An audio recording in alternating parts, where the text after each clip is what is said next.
안녕하세요. 40대 직장인 여성입니다. 타이틀은 그냥 직장인이라고만 하고 싶은데 아쉽게도 누군가의 와이프라는 이름도 가지고 있는 사람이에요.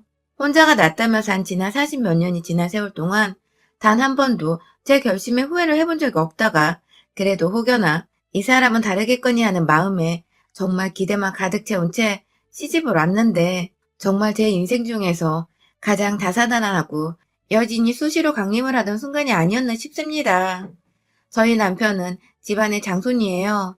꼭 쥐뿔도 없는 것들이 집안에 조상 타령하면서 계족부 들고 있고 재산은 큼지막히 지내고 그러잖아요. 딱 그런 집구석의 장남이었습니다. 동네 읍내에서 가장 큰 집이라고 소문이 났으나 저택을 짓고 살아서 큰 집이라 부르는 게 아니라 그냥 그 촌동네에서 가장 장손 되시는 할아버지와 맏며느리가 되시는 할머니의 자식들이라는 이유만으로 큰 집이라고 불리웠던 거예요. 그리고 그 소리는 곧 계족부를 이어서 보관해야 할 장손이 그리고 그 많은 제사를 동네 사람들 다 불러다가 해야 하는 맏며느리가 그 집안에서 나온다는 소리기도 했고요. 남편은 아주 어릴 적부터 자기 엄마가 친족으로 엮인 온 동네 사람들이 모인 한가운데서 제사를 지냈고 하루 종일 손님상 폈다 뺐다 하는 그 꼴을 다 보고 자랐을 겁니다. 저희 시어머니가 굉장히 욕을 찰지게 하시고 시아버지께 할 말 못할 말 가려대지 않고 불만이 있으면 네가 하라며 어디서 배우셨는지 가운데 손가락을 들쳐 올리고 엿을 날리시는 분이신데요. 남편은 분명 그렇게 제사만 끝나고 나면 자기 엄마가 넋이 나가는 것도 아빠한테 불만이란 불만이 뒤에다 쌓여서 언제 터질지 모른다는 것도 그리고 그런 꼴들을 매일 보며 이 짓은 정말 여자한테 힘들고 괴롭고 공평하지 못한 짓이라는 것도 분명 알고 있었을 것입니다. 시어머니가 저와 남편을 둘이 앉혀놓고서 한풀이를 하셨던 것만 해도 결혼한 지 2년째 되는 지금 벌써 10손가락이 진작 넘어섰기 때문이죠. 며느리 앞에서도 신세한탄 하시면서 힘들다고 죽고 싶다 목 놓아 부르시던 분이신데 자식만 딸랑이던 앞에서는 오죽하셨을까요? 하지만 우리 남편은 저와 결혼하기 전 그러니까 우리가 서로 좋아 죽겠다고 사귀고 있던 시절에 이런 집안 얘기에 대해서는 단 한마디도 저한테 꺼내질 않았었어요. 결혼 얘기가 오고 가던 때에도 제가 혹시나 하는 마음에 요즘 사람들은 남의 집 조상 모시려는 거 껄끄럽다 면서 미리 제사가 있으면 알려주기라도 하고 마음의 준비나 결혼에 대해서 생각을 해볼 시간을 달라고 분명 누누이 말을 미리 했었는데도 불구하고 이 새끼는 단 한마디를 해주지 않았었습니다.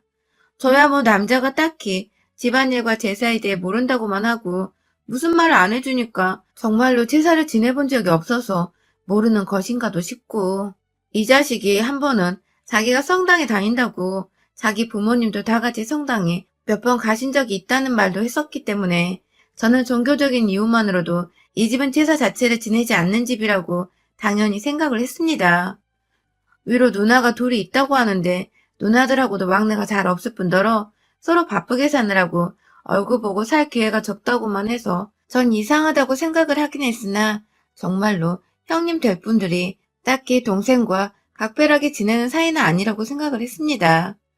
저도 남동생이 하나 있고 동생이 워낙 막내라 그런지 애교도 많고 해서 제가 부모님 없을 때 많이 돌보고 살았는데 저한테는 커서 서로가 바빠졌더라도 굉장히 각별하고 또 마음이 가는 남매거든요. 얘가 여자친구가 생겼다고 하면 뭐라도 돈이라도 쥐어줘서 맛있는 거 사 먹으라고 하고 동생이 결혼할 적에는 올케 소원 들어준다고 하와이로 신혼여행도 제가 사비터로 보내줬습니다. 그땐 제가 결혼할 생각이 없었기도 했었고 그냥 필요 이상인 건 알지만 제 마음이 돈이 얼마가 들든 말든 그냥 해주고 싶었어요. 제 동생이고 동생이 사랑한다는 여자인데 그 정도는 경제적 여유가 있으니 별로 손해볼 일도 아니라 생각을 했었죠. 하지만 이 집구석의 형님들은 분명 남편이 왕래하기도 힘들다고 했었는데 결혼하고부터는 없던 관심과 애정이 갑자기 생겨난 것인지 평소 거들떠도 안 봤다는 집안 제사를 저한테 가르치기 위해서 둘이 번갈아 가며 전화가 와서는 좀 보자고 일하는 사람을 불러내려고 하질 않나. 시어머니께는 말을 뭐라 했는지 시어머니가 내가 생각해보니 너한테 말을 제대로 안 해준 것 같다 하면서 제사 지내는 거 제대로 거들게 하려고 절 또 일하는데 불러내려고 하시질 않나. 신혼집에 집 전화를 따로 설치하지 않았는데 지 동생이 아닌 저한테 전화가 와서는 지 동생을 찾고 지 동생이 뭘 처먹었는지를 일일이 물어보고 지 동생이 뭐 필요한 건 없는지 잘 보라면서 전에 없는 애정어린 우애를 결혼하고 나서 찾으면서 애먼 저한테 그 말을 전하고 우애의 오작교를 지어주도록 강요하는데 미쳐 돌아가시겠더라고요. 그나마 시어머니는 제사 지내고 이 집안에서 맏며느리로 살아가는 게 힘든 걸 아니까 시누이들 등살에 밀려 전화를 하면 그때뿐이고 자기 죽기 전에 이 말도 안 되는 제사를 모조리 없애고 갈 거라며 제 앞에서 몇 번 씩씩거리기도 하셨었는데 시누이들은 얼굴도 안 보이는데 주기적으로 전화를 해서는 사람 피말리고 귀찮고 연병 떨게 만드니까 제가 속이 뒤집히지 않을 수가 없었습니다. 2년 내내 말입니다. 사실 저는 서울 본사에서 쭉 근무를 하다가 혼자 살기로 한 마당에 서울 안에서는 집을 구하는 것이 좀 경제적으로 부담이 되어서 지방으로 내려왔어요. 남들은 서울에서 직장을 구하려고 하는 걸 저는 지방 생산공장으로 반대로 지원을 해서는 지금 남편을 만나고 시댁이 가까이 있는 이 지역에서 살고 있습니다. 회사에서 구해준 집에서 지내다가 제 돈으로 아파트 하나 마련해서는 쭉 살았고 다시 서울로 돌아갈 일도 없고 그렇게 되면 회사를 그만두고 현장에서 다시 재취업을 하거나 경력직으로 다른 곳으로 이동할 예정이었던지라 딱히 다가올 변화라고는 할 것이 없는 상태였죠. 그런 와중에 남편을 건너 알게 되었고 남편의 대시로 싱글라이프를 꿈꾸던 상태에서 연애를 무작정 시작했습니다. 그땐 뭐 눈깔이 삐었었기에 그랬던 거라 말씀드리면 여러분들의 이해가 쉬울 것 같아요. 연애를 할 적에 남편은 그래도 자기 일이 있는 사람이고 그 분야에서는 나름 알아주는 젊은 노동자였고 하나같이 주변 사람들의 평판이 나쁘지가 않았습니다. 그런 점이 오랫동안 혼자 했던 제가 결혼을 결심하는데 나름 큰 부분을 차지하기도 했었죠. 남들이 인정한 성실하고 반듯한 남자라는 사실이 제게는 결혼이란 위험을 부담하고 이 남자와 살렸는데 나름의 건강하다는 건강검진 증명서 같은 것이었거든요. 하지만 그렇게 나름대로 따지고 들면서 한 늦은 결혼이었는데 이렇게 전후가 다를 줄이야 정말 상상 이상이었습니다. 제가 제 자가집이 있다고 했잖아요. 그걸 연애 때부터 남편이 알고 있었는데 결혼을 할 적에는 그 집에서 신혼집을 차리자고 하더라고요. 저야 뭐 싫은 건 아니지만 그럼 남편은 결혼을 하기 위해 뭘 준비해오는지 하도 당당하게 제 집을 요구하길래 남편한테도 뭘 들고 오냐고 물어봤더니 자기 사랑, 일 앞디다.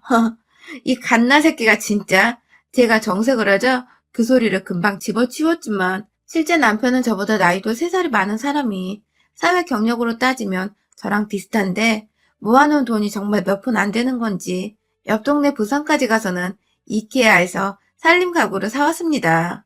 그나마도 지네 누나들이 가서 사오라고 했다면서 누나들이 살림은 으뜸이라고 누나 칭찬하는데 와 진짜 뭐 이런 놈이랑 내가 결혼한다고 했나 싶어서 순간 후회막심이더라고요.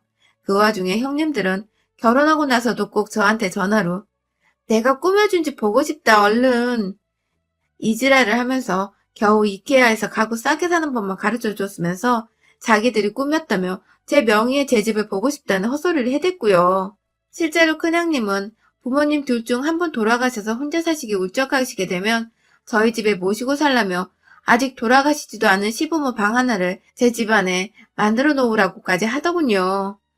지가 뭔데 내 집에 내 피 한 방울 안 섞인 지들 부모 방을 만들어 놓으라 말을 하는지 제가 이때 제대로 정신을 차렸어야 했는데 말이죠. 그래도 작년 한 해 코로나 때문에 사람들 모이는 게 위험하다고 매일같이 정부에서 뉴스로 말을 해주니까 한동안 형님들을 포함해 시댁 식구들을 만날 일이 없었습니다. 코로나 터지기 전에 하도 직구경을 하고 싶다고 해서 초대를 하고 싶었지만 해준 게 아무것도 없으면서 결혼 한 달 만에 제사에 시달리고 형님들 전화에 시달리게 한 게 너무 열받더라고요. 그래서 시댁 식구들한테 저 혼자 퇴근하고 고생해서 혼자 요리하기가 싫다며 남편한테 앞치마 씌우고 음식을 차리라고 했죠. 물론 갈비며 잡채며 손 가는 몇 음식들은 제가 했지만 말입니다. 그런데 집에 오자마자 지 아들, 남동생이 앞치마 차리고 그깟 데코요. 안 좋은 음식 몇 개 만들고 있는 거 가지고서 어떻게 신랑한테 이런 거 시켜? 라며 기겁을 하는 바람에 제가 우리 집에 올 때 요리는 가족들 입맛 잘하는 남편이 항상 책임질 거예요. 라고 말해줬답니다. 그러고 나서는 다들 한 번도 집으로 찾아오려 한 적은 없었어요. 아무튼 코로나로 한동안 잠잠하던 시댁 소식이 2021년 대바라부터 들려오기 시작했습니다. 비록 결혼하고 1년 차는 아무것도 모르는 상태에서 제사하러 시댁으로 끌려다니고 시누이들 전화 받느라 정말 팔자에 없는 삶을 산다며 무지하게 스트레스를 받았었는데 코로나 터지고 나서 일단 제사를 가지 않는 것만으로도 어른들 마주하지 않아도 돼서 좋았고 시누이들도 자연스레 집에서 자식들 케어하고 뭐하느라 정신이 없었는지 연락이 뜸해지다가 완전히 끊겼어요. 그런데 딱 올해가 되면서 남편이 저한테 눈치를 보면서 물어보더라고요. 아무리 그래도 우리가 아랫사람인데 어른들한테 새해 인사는 해야 하지 않겠냐고요. 듣고 보니 껄끄러웠지만 정말 그게 맞는 것도 같고 연말에 따로 인사를 드리지 않았으니 새해라도 드려야 하지 않겠냐며 그냥 시댁으로 한번 찾아갔습니다. 차로 조금만 가면 되는 거리이기도 하고 저희 둘만 잠깐 들려서 인사만 드리고 오면 되지 않을까 싶었거든요. 가는 길에 두 분 장보러 다니시기 불편할 것 같아서 기본적인 찬반에다가 식재료까지 인근 마트에서 사가서는 집에 들어갔어요. 시어머니와는 가까운 사이는 아니었지만 우리는 같은 이 집의 며느리로서 제사 지낸다고 힘들어하는 유대감이 있었기 때문인지 어머님도 이참에 그냥 싹 제사는 자기 혼자 지내다가 치워버릴 거란 소리를 또 반복하시며 입으로 시아버지 욕을 왕창 하셨고요. 그게 조금 웃었지만 욕하시는 소리에 왠지 제가 남편 욕을 하는 것도 같아서 속이 뻥 뚫리는 기분이었죠. 그런데 그때 뒤에서 안 와. 시누이들이 지 새끼들까지 다 끌고 와서는 엄마 나왔어 하며 들어오는 겁니다. 나 남편이란 놈은 지들 누나를 불렀으면 불렀다고 말을 해야 할 텐데 그걸 끝까지 저한테 말 안 하고 그냥 있다가 지들 누나 오니까 누나들 내가 불렀어 하면서 해맑게 쳐웃는데 진짜 확 눈가를 찢어버리고 싶었어요. 아직 비수도권도 5인 이상 사적 모임 금지하고 있지 않나요?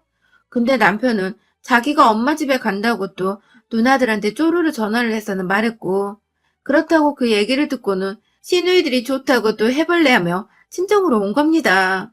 그중에 큰 시누이가 진짜 성격이 별나요. 이케아에서 신혼가구를 사라는 것부터 집안에 시부모 방 만들려고 주동한 게 다 큰 시누이였는데요. 저를 보자마자 한다는 말이 와, 너 진짜 오랜만이다. 너가 안부 인사도 하러 다니니? 하며 비아냥댔는데 제 주먹을 꽉 쥐면서 참았어요. 좋은 감정을 가진 사이도 아니었고 그렇다고 자주 보는 사이도 아니었는데 최소한의 말은 좀 예의 바르게 해주면 좋았을 텐데 말이죠. 그딴 생각은 밥 말아먹은 건지 비아냥부터 대던 시누이는 글쎄 아이들을 다 데려다가 손도 안 씻기고 시어머니 시아버지를 안아보라며 막 좋다고 그걸 또 사진을 찍고 있는 겁니다. 네, 저희 시누이가 SNS를 좀 활발하게 해요. 저도 결혼하고 얼마 지나지 않아서 저한테 인스타 친구 추가를 했길래 그때 처음 알았고 그 후로 저는 인스타 계정을 아예 새로 파서 비공개로 지인들과만 쓰고 있고요. 아무튼 그 모습이 너무 좀 안찔해 보여서 애들아 손부터 먼저 씻어야지 하고 좋게 타일렀어요. 분명 좋게 타일렀어요. 저라고 절대 싸움 따고는 아니니까요. 눈치껏 시댁에서 좋게 비유 맞추다가 무사히 집으로 돌아가는 게 소원이었던 저입니다. 그런데 작은 시누이부터 큰 시누이까지 제가 그 얘기를 하자마자 뭐 그리 기분이 나빴다는 듯 갑자기 웃다 말고 서로 눈을 마주치며 썩소를 날리더군요. 누가 봐도 빈정상했고 열받았다는 그 표정으로 말이죠. 그리고는 이내 야, 내 새끼들 내가 알아서 키울게 하며 급기야 저한테 야라고 하는데 더 빡치는 건 중간에서 남편이 그걸 눈치만 보고 있고 누구 하나 말 조심하려고 주의를 주고 있지 않더군요. 남의 편밖에 없는 시댁에서 저는 혼자 완전히 쫄 뻔했지만 할 말은 해야겠더군요. 야라뇨 형님, 호칭 똑바로 쓰세요. 그리고요, 뉴스 안 보세요? 매일같이 5인 이상 집합 금지라고 하는데 대놓고 이렇게 몰려오면 어쩌자는 거예요? 그 와중에 애들 손도 안 씻기고 말이야. 라고 무식해서 상종 못하겠다는 표정으로 따박따박 말대꾸를 했습니다.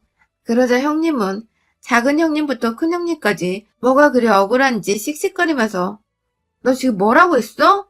라며 발악을 하고 자기 화났다는 듯 열받는 티를 내는데 꼴이 너무 마치 학교 다닐 때 날라리 옆에서 셔틀이나 날리던 애가 날라리 없을 땐 지가 뭐라도 되는 줄 알고 기고만장해져서 기선제압을 하려고 하는 꼴이더라고요. 저야 뭐 학교 다닐 때부터 날라리도 아니었고 셔틀도 아니었지만 그런 애들 자체를 경멸하고 무시하려 했고 또 한심하다 못해 수제반 것들이라고 생각을 하며 살았던 사람인지라 결혼 초부터 지금까지 단 한 번도 저한테 윗사람으로서 모범을 보여준 적도 없고 마음 편하게 해준 적도 없는 신우이에게 머리를 조아릴 마음이 들지 않았어요. 그러자 큰 신우이가 그러더군요. 이래서 늑다리가 되어 결혼하겠다고 하는 여자애들을 거두면 안 돼. 다 하자 있는 것들이라 결혼을 못하다가 하는 건데 뭐.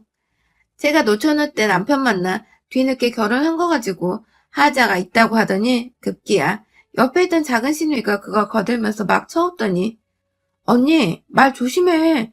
그러다 우리 막내 또 집에서 요리하고 살림하고 개고생 당한다? 라더군요.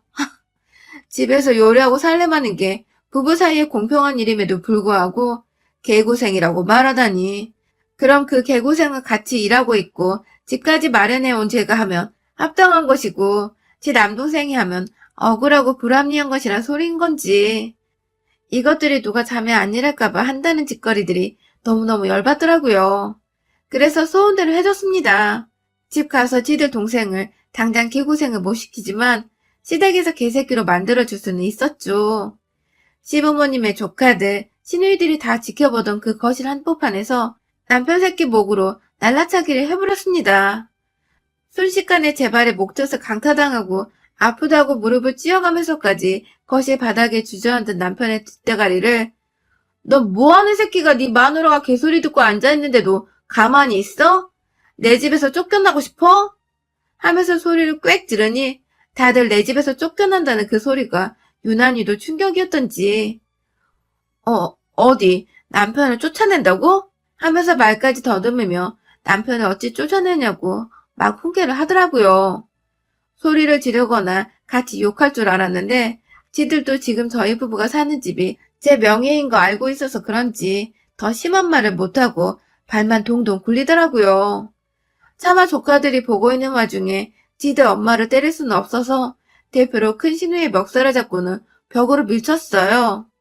너 네 새끼들 앞에서 얻어터지고 싶지 않으면 그 입 닥치고 조용히 인사나 드리고 가라?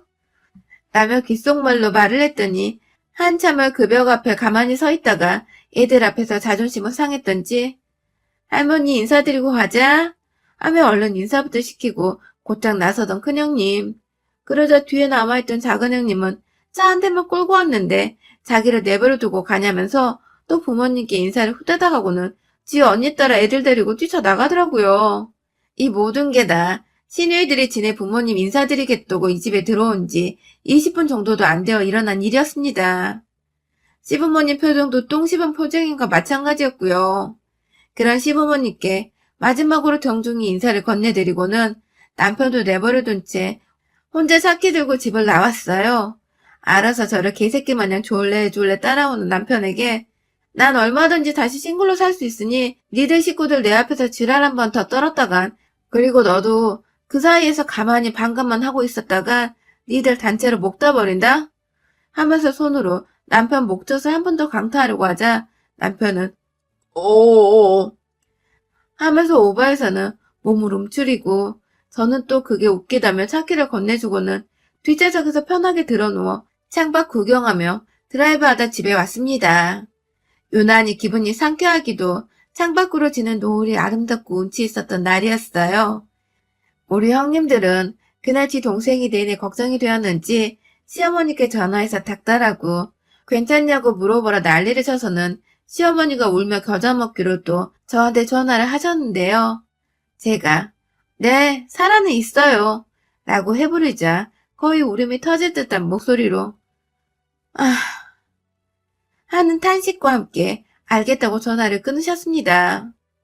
그 말을 또 그대로 시누이들한테 전하며 아들 걱정에 며느리 무서운 걱정까지 했겠죠.